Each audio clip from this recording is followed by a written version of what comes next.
बिस्मिल्लाहिर्रहमानिर्रहीम। Welcome to my channel UBI pension news update. I hope कि आप सब ठीक ठाक होंगे। आज का हमारा टॉपिक है तमाम पेंशनर्स के लिए ब्रेकिंग न्यूज़। बजट 2023-2024 में पेंशनर्स की पेंशन और मेडिकल अलाउंस में इजाफा। टॉपिक की जाने बढ़ने से पहले आपसे गुजारिश है कि अगर आप चैनल पर नए हैं तो चैनल को सब्सक्राइब कर लें ताकि सरकारी मुलाजमीन और पेंशनर्स के हवाले से आने वाली हर न्यूज़ अपडेट से आपको बाखबर रखा जा सके। तो बढ़ते हैं आज के टॉपिक की जानिब।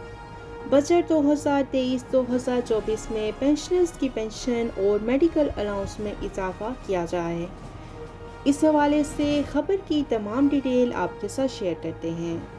जैसा कि आप सब जानते हैं कि बजट की आमद है और हुकूमत की कोशिश होगी कि वो इस बजट में अवाम को ज़्यादा से ज़्यादा रिलीफ दे सकें ताकि वो अवाम के दिल जीत सकें।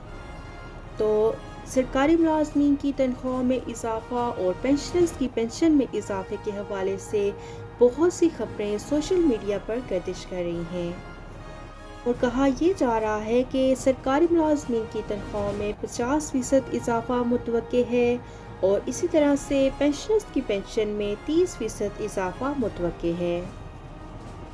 और हतमी फैसला तो बजट के आने के बाद ही मालूम होगा, जो कि 9 या 10 जून को पेश किया जाएगा। महंगाई के इस बढ़ते हुए दौर में जो तबका सबसे ज़्यादा इससे मुतासिर है वो है सरकारी मुलाजमीन और पेंशनर्स और ईओबीआई के पेंशनर्स।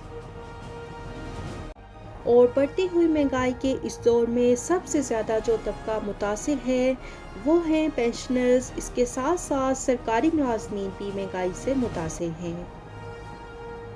पेंशनर्स का तबका महंगाई से बहुत ज़्यादा मुतासिर है क्योंकि उनकी पेंशन बहुत ही माकूल होती है, जिसमें उनका महीना पर गुजारा करना नामुमकिन हो चुका है क्योंकि महंगाई बहुत बढ़ चुकी है। अशिया की कीमतें बहुत बढ़ चुकी हैं जो कि इनकी क़ुव्वत ख़रीद से बढ़ चुकी हैं और महंगाई के इस दौर में उनके अखराजात पूरे नहीं हो सकते।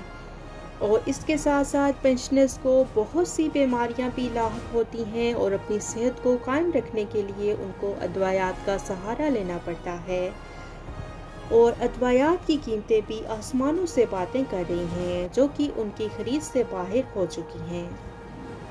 हम अपने चैनल की तरफ से तमाम पेंशनर्स तंजीमें और इसके साथ गीगा इत्तेहाद के जो चेयरमैन हैं रेमान अली बाजवा साहब, उनसे अपील करते हैं कि वो आइंदा आने वाले बजट में पेंशनर्स को ज़्यादा से ज़्यादा रिलीफ दिलवाने की कोशिश करें और पेंशनर्स को ज़्यादा से ज़्यादा हकूक़ दिलवाए जाएं क्योंकि ये तबका वो तबका है जो कि महंगाई से बहुत ज़्यादा मुतासिर है और इनमें ज़्यादा तादाद बुजुर्ग पेंशनर्स की है जो कि धरनों में शरीक नहीं हो सकते।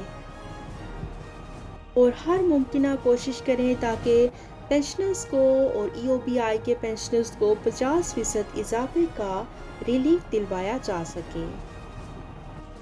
और पेंशनर्स में से बहुत से पेंशनर्स ऐसे भी हैं जिनको बहुत सी बीमारियां लाहक हैं और अपनी सेहत को कायम रखने के लिए उनको अदवायात का सहारा लेना पड़ता है, जबकि उनको जो मेडिकल अलाउंस दिया जाता है वो बहुत मामूली सा होता है, जिसमें वो अपने अदवायात के अखराजात को पूरा नहीं कर सकते और वो अपनी पेंशन का ज़्यादा हिस्सा अपनी अदवायात के अखराजात पर सर्व कर देते हैं। और बहुत से पेंशनर्स ऐसे भी हैं जिनको मेडिकल अलाउंस नहीं दिया जाता, जैसा कि ईओबीआई के बुजुर्ग पेंशनर्स हैं, उनको मेडिकल अलाउंस नहीं मिलता। तो उनको मेडिकल अलाउंस ज़रूर मिलना चाहिए। जिनको नहीं मिल रहा उनको मेडिकल अलाउंस दिया जाए और जिनको मेडिकल अलाउंस मिल रहा है उनके मेडिकल अलाउंस में 100% इजाफा किया जाए। आइंदा आने वाले बजट में कोशिश करें कि पेंशनर्स को मेडिकल अलाउंस की फराहमी यकीनी बनाई जाए और इसके साथ साथ उसमें 100% तक इजाफे को मुमकिन बनाया जाए।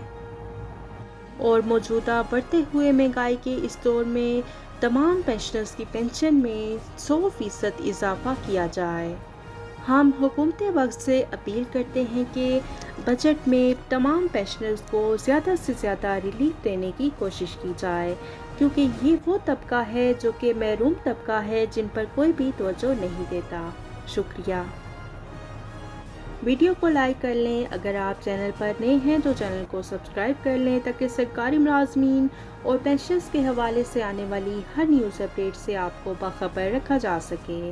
ملتے ہیں نیکسٹ ویڈیو میں، تب تک کے لیے ٹیک کیئر، اللہ حافظ، اللہ نگہبان۔